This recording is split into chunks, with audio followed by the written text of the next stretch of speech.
الرحمن الرحيم سورة أنزلناها وفرضناها وأنزلنا فيها آيات بينات لعلكم تذكرون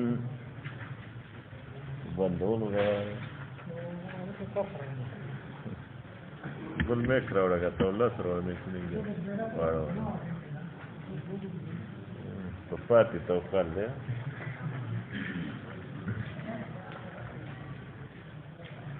سورة النور بیگا آخری حصہ کی د سورت د نزول پس منظر دا بیان شو چې میدان کې مسلمانانو له شکست ورکولو نه کافر عاجز شو نو بیا دا پروګرام جوړ کو چې اخلاقی لحاظ سره مسلمانانو له شکست ورکړي نو دغه پروګرام تحت د افک واقعا د غزوه بنی مصطلق په واپسه کې پیښه شوه او منافقانو ته ایله مکمل او شو ډیر بڑا چڑا کر دا واقعا د مشهور کړه چې مسلمانانو کې بد اخلاقی پیدا شي او په خپل قیادت او په خپل مشر باندې بدګمان شي قرآن کریم دا میدان د بندولو لپاره احکام راولېږل د حجاب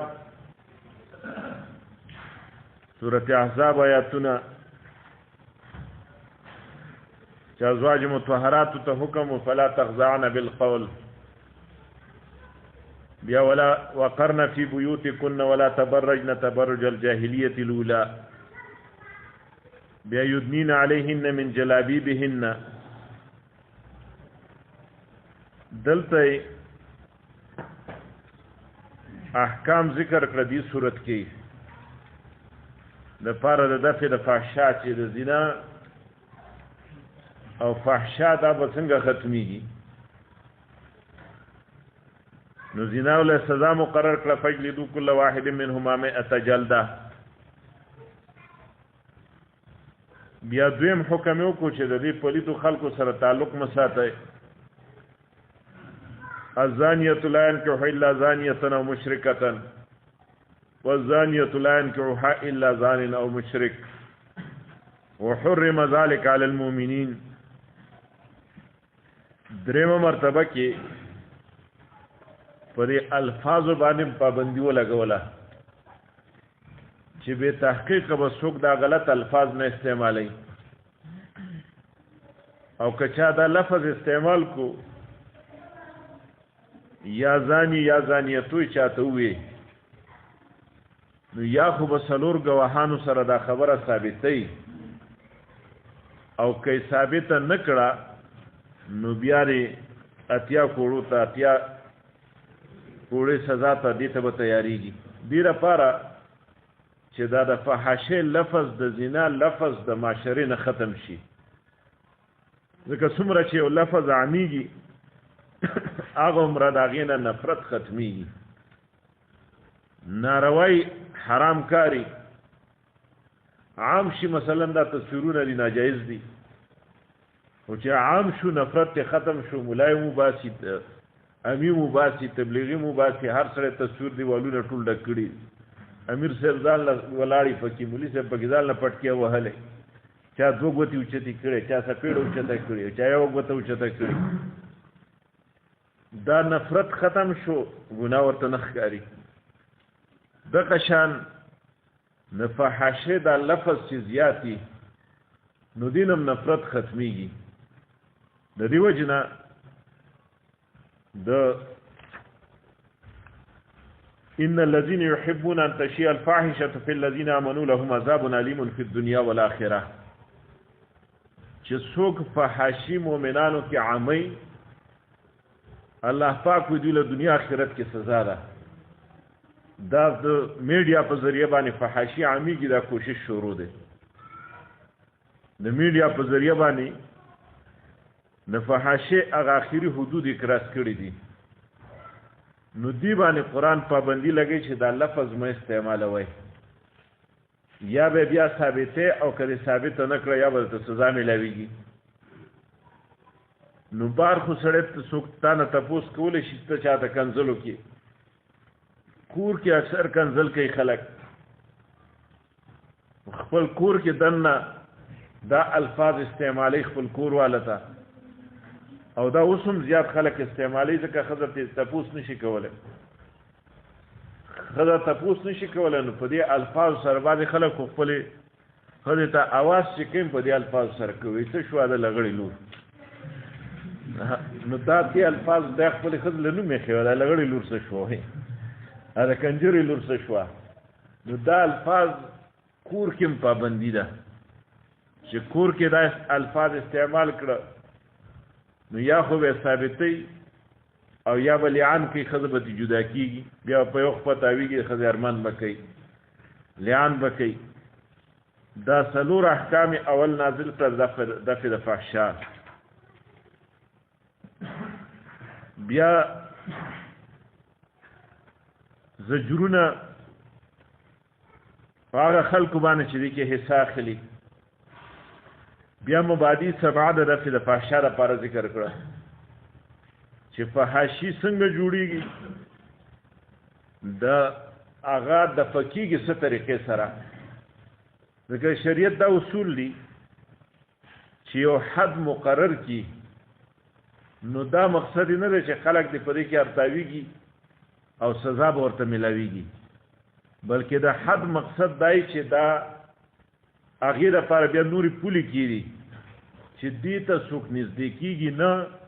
چې د حد ورکولو نوبت را نشي موقع را نشي نو دا اوه پولې دې ته کېښوي چې دا پولې څو پورې په دې نه څوک نه اورېدلی نو دی په فحاشۍ کې نشي واقع کېدی یو سړي دا پولې ماتې کړې نو دله خو بیا سزا پکار ده او ښه سخته سزا ولا پکار ده سزا ولا پکار ده او سخته سزا نو سزا هم بیا داسې سزا ده چې سخته ده د سختۍ سره سره شرم هم دی ورسره ځکه د خلکو په مخ کې به وهي هغه مبادی سبعه 27 آیات کې اول دی چې ګوره فحاشي چې جوړېږي د بېځایه اختلاط نه فحاشي چې پیدا کېږي د بار نه به مشکله سره راځي د کور خلک پکې هغه پکې ملوث وي زیات طور د دې نه فحاشي جوړېږي نو هغې باندې شریعت پابندي ولګوله لا تدخلوا بیوتا غیر بیوتکم حتی تستانسوا وتسلموا علی اهلها چې داسې به لوغېږي به نه ځان یې بحیره جوړه کړې هر کور ته سر ښکاره کې هر ځای کې ننوځي چنچڼو ماښام د جوړ کړې ګډه وډه معامله ده ټوله ګډه وډه معامله ده نو دا ګډه وډه معامله په شریعت کې نشته چې یا خو د خپل کور د وروستو تفصیل راځي بل کور ته هغې ته چې ځې بل کور ته چې ځې نو د هغې دپاره خپل شرایط کې مشروط به ځې مشروط به ځې نو لا تدخلوا بیوتا غیر بیوتکم دا ګرځي به وایي دلته زما خور ده کلي ته ملا تللی وایي دلته زما خور ده څنګه خور ده دا د پلار د تره د زوی د پلار د تره د زوی لوري دې ته خور وایي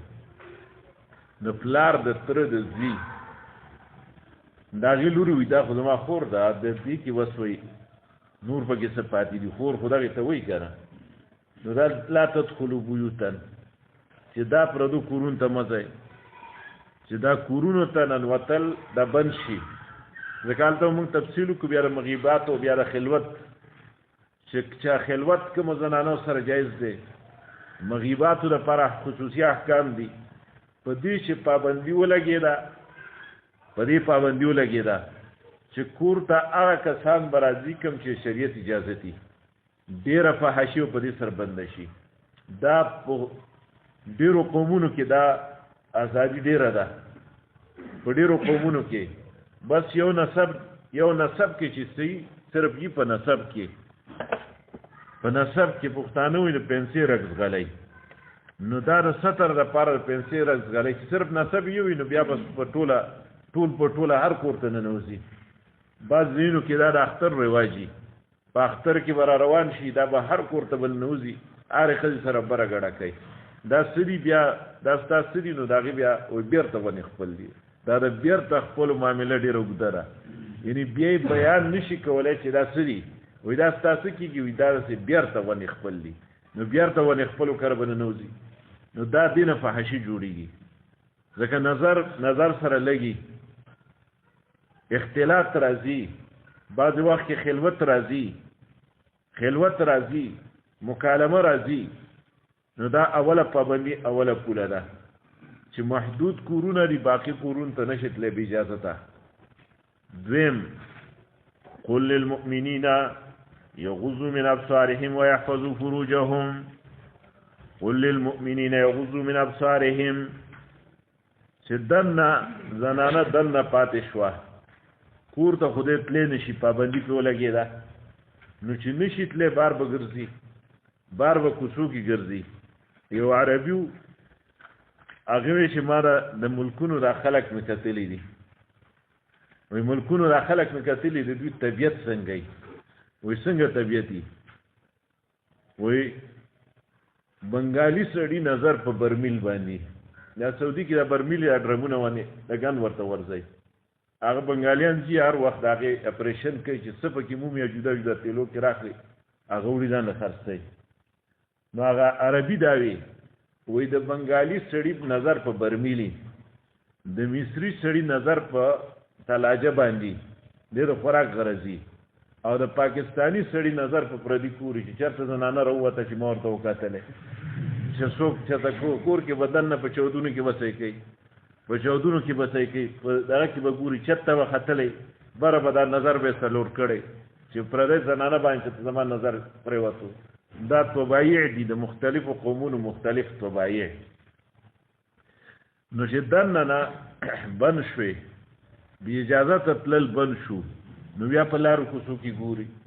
چېرته د سکول د کالج د چوټۍ وخت یې صحیح کړی چې دې وخت کې د سکول د کالج چوټي کېږي، او داسې د فحاشۍ داسې زوري د الله قدرت دی چې د سکول د کالج د هلکانو جنکو د چوټۍ وخت یې وي، سهار وخت یې وي، نو دا روزانه یو بل له مخې له ورځي. نن سبا خو آسان کار دی، بس یو بل ته نمبر وغورځئ، موبایل نمبر، بیا لینډ کوټي، بیا خو پکې څه نشته، هغه خو نشته. نن سبا خو بیا فیسبوک روته، په هغې کې عام نصاب نه پکې خبرې کېږي، او خرچه پې شته نه، خرچه پې نشته، بس عام نصاب نه مخامخ ته ما ته ګوره، زه به تا ته ګورم، حرکات ورسره، حرکات سکنات هم برابري. نو دا دویم د فحاشۍ دویمه غټه مسله ده، د نظر مسله ده. نو دا پابندي ولګوله. قل للمؤمنین یغضوا من ابصارهم ويحفظوا فروجهم، مؤمنانو ته وایه چې د خپل نظر حفاظت کوئ، نظر بر قدم، ښکته ګوره، پردي زنانه ووینې ښکته ګوره. مؤمنانو ته دا حکم دی که مؤمن ځان ګڼي د الله پرې حکم باندې عمل وکړه. وروسته د نظر نقصانات به هلته مونږ وایو چې نظر کې هېڅ پیدا نشته بې نقصان نه، څه پیدا پکې نشته بې نقصان نه، د دنیا د آخرت دواړه تاوان دی پکې، دواړه تاوان دی. ویحفظوا فروجهم، او ځان حفاظت کوه، د خپلو فرجونو حفاظت کوه، ذلکم ازکا لهم، دا به ستا لپاره پاکوي، په دې به پاک پاتې شي، چې خپل نظر حفاظت وکړي. نو دریم حکم چې ته خو ګورې ښکته، ولې زنانه سترګې راویستې دي، د برای نام هغه د ویزې لکۍ په دغه کړي، سترګو له د رنجو په ځای کجل ورکړي، د پاسه پې بیا پړک هم لګولی، دا مسکاره ده، او باڼې وله په دغه باندې د هغې لپاره خپل مشینې باڼې وله لش پش کړي، او سترګې بار ته راویستي. نو هغه ګوري، معاینه کوي، دلته یو بوډا خپلو نوسو ته وایي پورې په موړ کې چې سړی راښکاره شي، او تاسو هغه ته ګورئ څو چې د بر کاڼه په موړ کې پناه شوی نه وي، چې دا سړی ښکاره شي، نو دا تاسو تفصیلي معاینه وله کوئ، او بیا پرې وروسته تبصره هم کوي، دې سړي پنډۍ غټې وي، دې سړي پوندې غټې وي، د دې سړي پوزه غټه ده، دا وروسته پرې دا معاینه، دا پرې تبصره هم کوي، وروسته خپله تبصره په هغې باندې بیا هم ذکر کوي. نو د هغې ته حکم کوي. وقل للمؤمنات یغضضن من ابصارهن ويحفظن فروجهن وقل للمؤمنات پیغمبره مؤمنو خذو توایا یغضضن من ابصارهن چې نظرونه خپل خطه کی ويحفظن فروجهن حفاظت کوي د خپل ځانونو ولا يبدين زينتهن الا ما ظهر منها داغي پورا ته تفصیل راځي نو درې نو سلورم بیا دا سوشي چې سګوري خوخکتا او کله کله لاس له شرنګ ور کړي بنگړو لا سړی ویني قصدن عمدن بنگړو له شرنګ ور کی کله په خپل باندې پانځیر د اغه له شرنګ ور کی کله با پدې کې خزو ډېر مهارتي ګاډي ته زرا خطو سره صادر بداسي کمبل دغه چې چولې پړونه انده بر وګ نه تاو کړی چې والخ کاری دلته نو دا مونږ بیا پدې خرچه سره کړی د چې دا نخ کار کوو نو دا بر وګ نه شاته صادر تاو کړی والے به ښکار کړی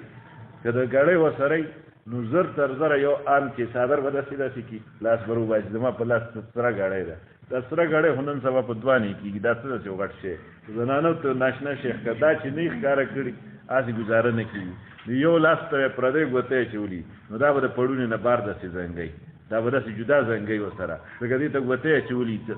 بنگلې پیدا کړی سرو زرو کني نن سبا 2 نمبر سر ملاوي 2 نمبر سر ملاوي کې بل سني بل خو په دوه کولې شوې سرو زرو هارو وسره اره سرو زرو بنگلې په لاس خبر نه چې پښپک شلې کیږي پښپک شلې په جوړه ده نو دا هر قسم خپل کاله ښکار کول دا د کور د پاره دي ولا يضربن بارجلهن ليعلم ما يخفين من زينتهن ويخفي مراچوا کله خپې دي د پرم راشي چې نوې چې ته پیزار راوته پیزار راوته هغه پیزار کې مڅ د شرنګ ګنګروګان ورته د شرنګ اسباب پکې نو هغه راواچي زنانه چې یو ځل یو پیزار واخلی نو هغه شان پیزار بیا ناخلی سړی چې یو پیزار یو ځل واخلی هغه ورته پایدار ښکاره شي نو هغه شان بل اخلي که یو جوړه جامه ته ښه ښکاره کړه نو زنانو دا طبیعت دی چې یو ځل یو جوړه واغسته نو بیا هغه شان نه اخلي وي خلک بوی چې دا جو هغه زړه ده نو په خلکو څه کار دی چې تاله زوړم یادوي او نویم یادوي یو ځای ته چې یو جوړه کې یو ځل لاړې شي نو دوباره په هغه جوړه کې نه دی وي خلک بوی د دې جو نور جامې اړوشته نه نو بیا په هغه جوړه کې نه دي که هغه شان رنګ یو شانی که بلمی نه وي د دې رنګ یو شان دی خلک وایي دا هغه زړه ده نو دا پابندي لګوي ولا يضربن بأرجلهن ليعلم ما يخفين من زينتهن وتوبوا إلى الله جميعا أيها المؤمنون څلورم حکم پنځم چې دا معامله دې نه جوړېږي چې لونډان زیاتي الکان نه واده کړي الکان زیاتي نه واده کړي جنکې زیاتی ځکه ډیګریانې کوي کم ډیګري چې کوي نو په هغې باندې هزار له 30-40 سال ته عمر رسېدلی جنکو باندې ډیګریانې کوي نو دا په معاشره کې چې دا نه واده کړي زیات شي سمول ورته لونډان وایي دلته خلک لونډ کنځل حسابوي کنځل نه دي دا خو چې چا واده نه کړی پښتو کې لونډ د ده لپاره لفظ وزری لونډ ورته وایي نو دا لونډان چې زیات شي نو معاشره د شپې ټوله شپه بیا په چمونو ناستي ټوله شپه په اډه کې ګرځي په چمونو ناستي یو ځای ناستي بل ځای چاته چورباتي پړقولې او یو ځای کې ناستي بل ځای کې ناستي بلوټوت یو بل ته کولاو کړي ته ما ته سینډ کوه زه به تا ته سینډ کومه دغه ټوله شپه په سینډ کولو باسي دومره بدقسمتي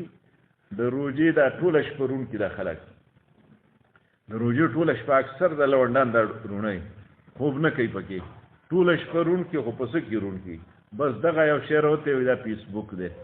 د پیدي پکې څه شی نشته فیسبوک چې سر نه یو سر نه بل سر پورې لټې نو په دې کې د پیدي پکې څه شی نشته ولې دا خلک داسې مصروف کړي دي پیر الفقار صاحب وی دا ګوره نیټ څه ته وایي جال دی د چا د شیطاني جال دی نو د شیطان جال ته چې ننوتې بیا ترې راوتل مشکل دي دی وجه نه نیټ ته چې څوک ننوځي شیطان جال ته نو دی په ځان چې پوهېږي سارې اذان ویلی د هسې عامه شپه کې هم داسې که روژه نه وي خو دی چې د شیطان جال ته ننوتو دا یم جال دی کې یو پسې ځې ته به یو شی ګورې مخکې له بله 12 نور راشي هغه ستا مقصود به په ځای پروت وي ته به هغه 12 نور لټې چې هغه لټې خپل مقصد ته چې رسي سار شوی به در باندې او ردی بیا آثار امدادي په اعصاب باندې اثر کوي دماغ باندې اثر کوي دماغ خرابوي بلډ پریشر هاي کوي دی وخته نظر خرابوي وګونه خرابوي ټول دا واړه چې ګوري دی باندې چړاپن لګېدل دي چې الکان سره دوی سره چې خبره کې نو دی باندې چړاپن دا مقصد چې دوی مدرې خبره چې کوي بیا کنسل کوي چې تیږي لګي چغي وباسي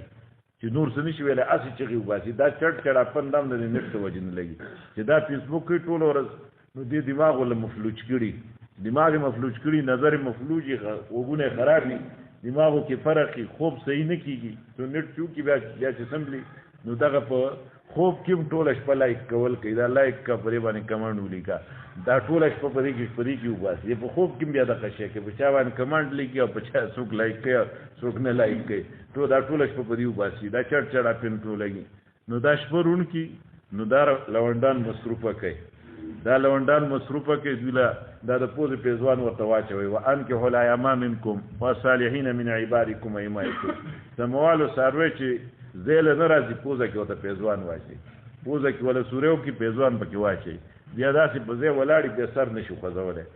ته به راته بینی ولې داسې په ځای ولاړی نو دا د پوز پیزوان ورته واچوه نه پوز پیزوان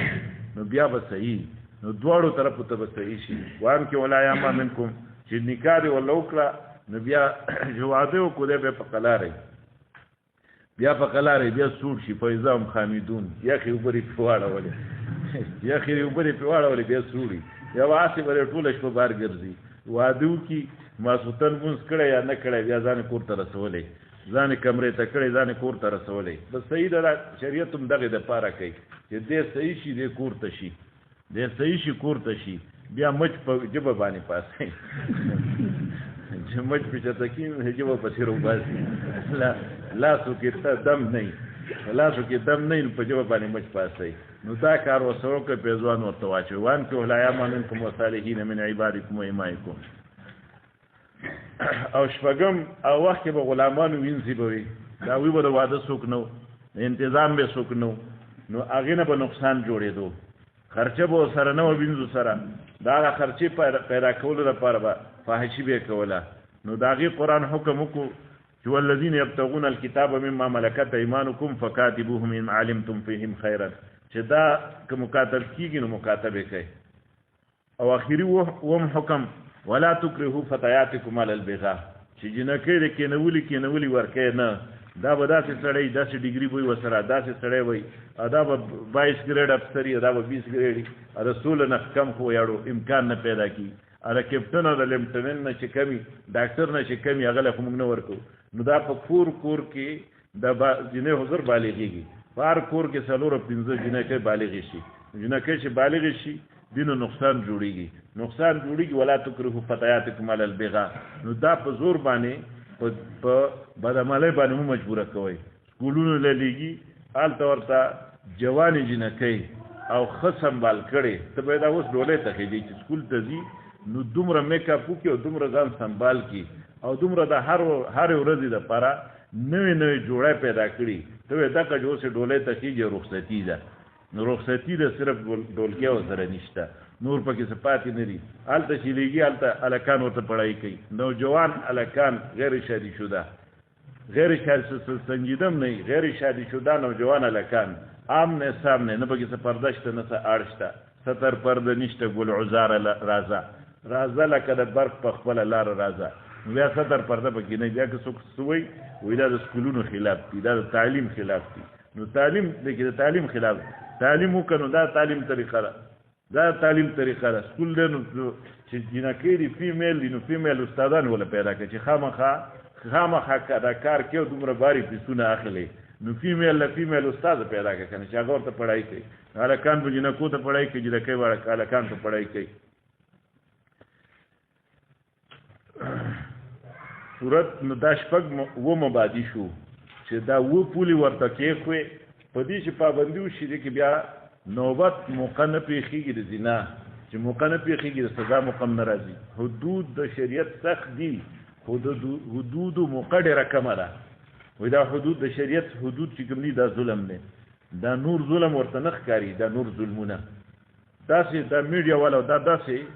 دومره بېدینه خلک دي، دومره بېدینه خلک. په سوات کې هغه یو ویډیو چې برآمد شوی وه هغې حقیقت هم نه پته نه لګي، ځکه چې هغه کوم طریقې سره چې سزا ورکوله شریعت کې هغه شان سزا خو نشته.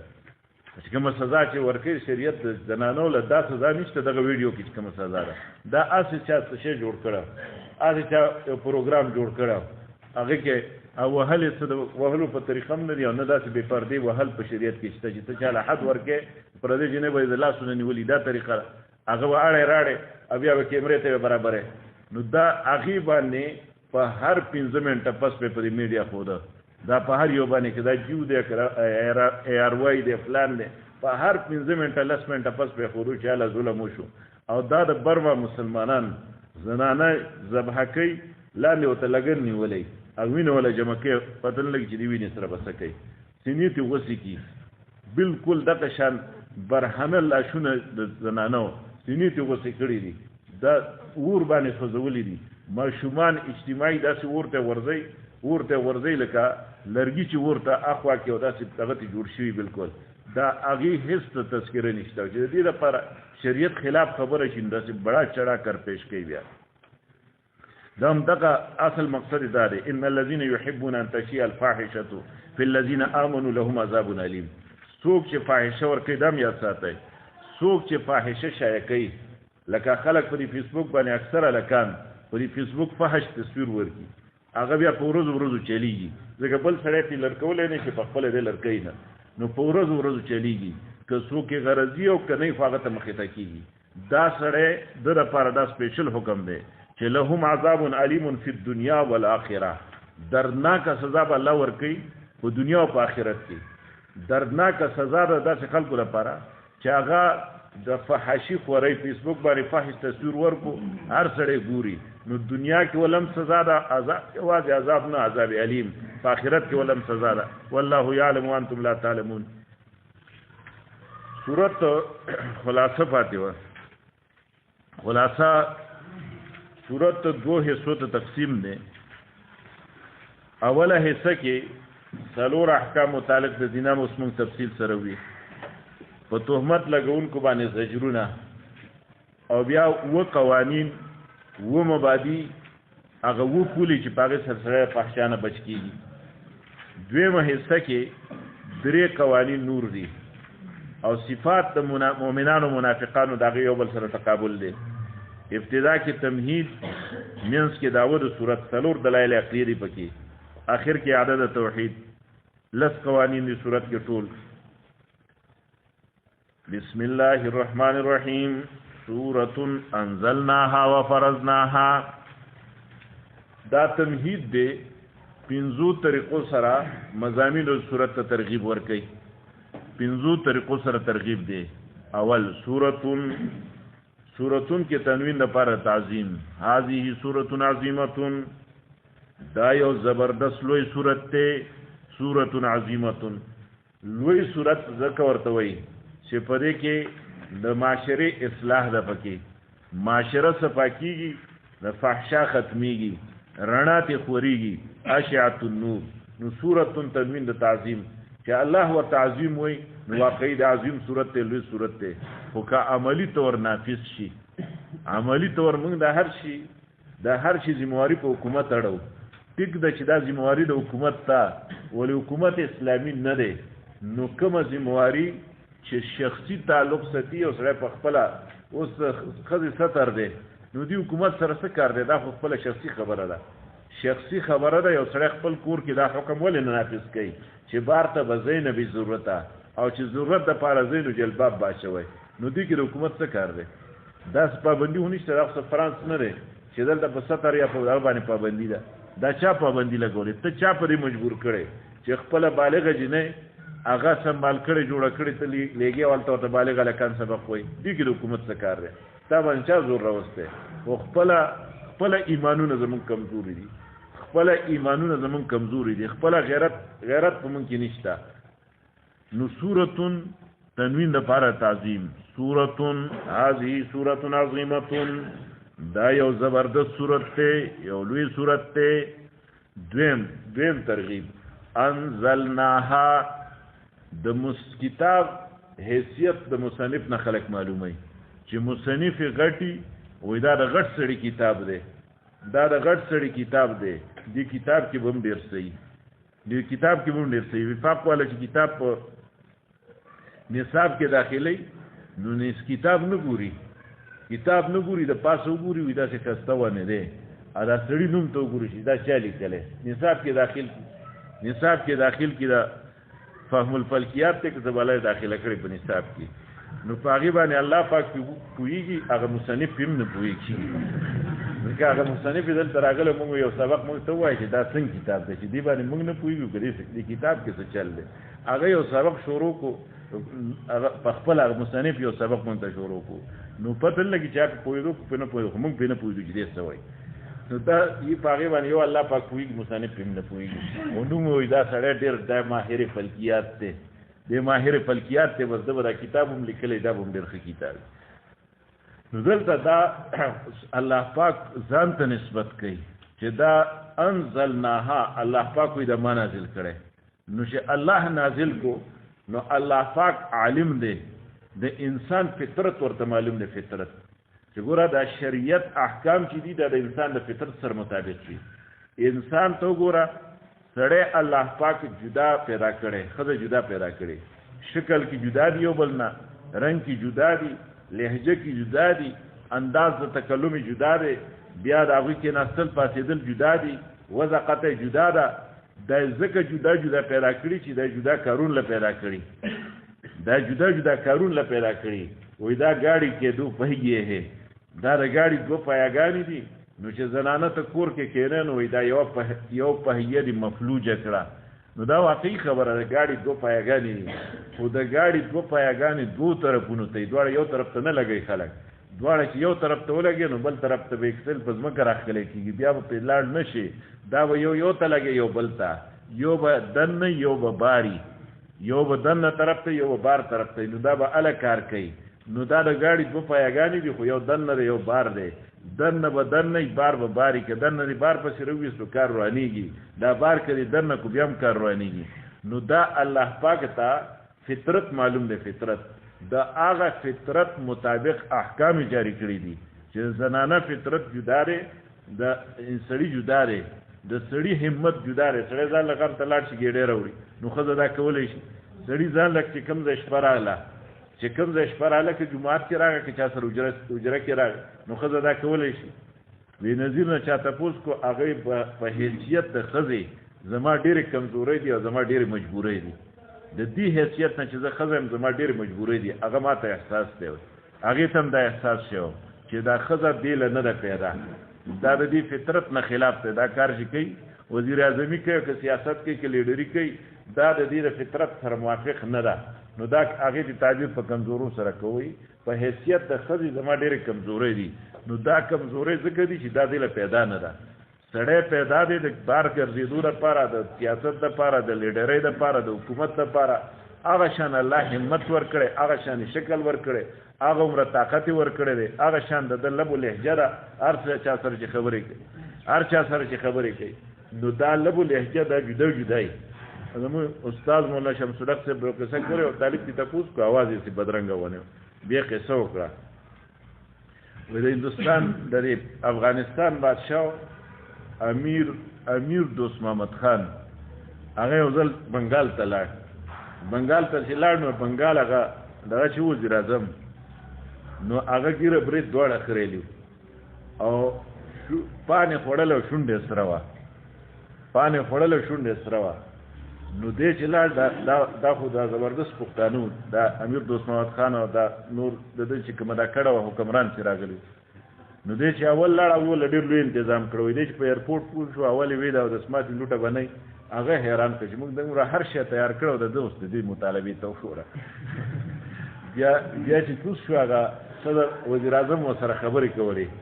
نو د هغه اواز هم څه داسې نری غوندې وه، څه شکل هم داسې ګیره برې تار څه خریلي وو. نو دې ورته راوګرځېد، وایي این مرد است. دا سړی دی، مرد را باید که از دیدن و حیبت آید نه که شهوت. سړی خو دې ته وایي چې د هغه په لیدو سره په بل سړي باندې روب او هیبت راشي نه کې شهوت. نو دا نو نن سبا خو سړو هم داسې کړي هلکان به هم ځان داسې هر ځای به خریلې ټول چې څه برې ته ګیره چې سیمونې ټولې خریلې او بیا شونډه به هم ورسره نری غوندې میکاپ ورسره هم کړی ځکه حجامت شو چې بیا ورسره میکاپ والا هغه نه یې وله کوي دا مخ والا شړپی په ښکته په بره په ښکته یې مږي په بره یې مږي دا هم پکې سګارت نشته دا نیان دا مخونه والا شړپی په ښکته په بره مږي والا او بیا پې پوډر او کریم پې والا ومږي. نو د دې دپاره دا شرط دی چې دیدنې و هیبت آیت نه کې شهوت. نو دا الله ته فطرت معلوم دی دا هغه فطرت مطابق احکام دي په دې فطري احکامو کې په دې څوک اعتراض نشي کولی خو دې باندې چې عمل کوي نو دې سره معاشره سازه ده. نو انزلنا او الله ځان ته نسبت ځکه کوي چې دا احکام الله نازل کړي الله خالق دی خالق ته د فطرت معلوم دی چې د چا څه ضروریات دي او څه کار کولی شي دا ورته معلوم دي. نو د دې وجه نه دا احکام مطابق د فطرت دي دې باندې چې عمل کې په دې کې څه مشکل نشته څه مشکل پکې نشته مشکل علی چې دې خلاف کې به مشکلات جوړي. انزلناها الله وی ما نازل کړي دي دا حکمونه وفرضناها انزلناها ماضی به معنی حال ده اوس نازلېږي ځکه دا وخت کې دا صورت په اول کې ټکی الله نازلېدل. وفرضناها خطیب سے وی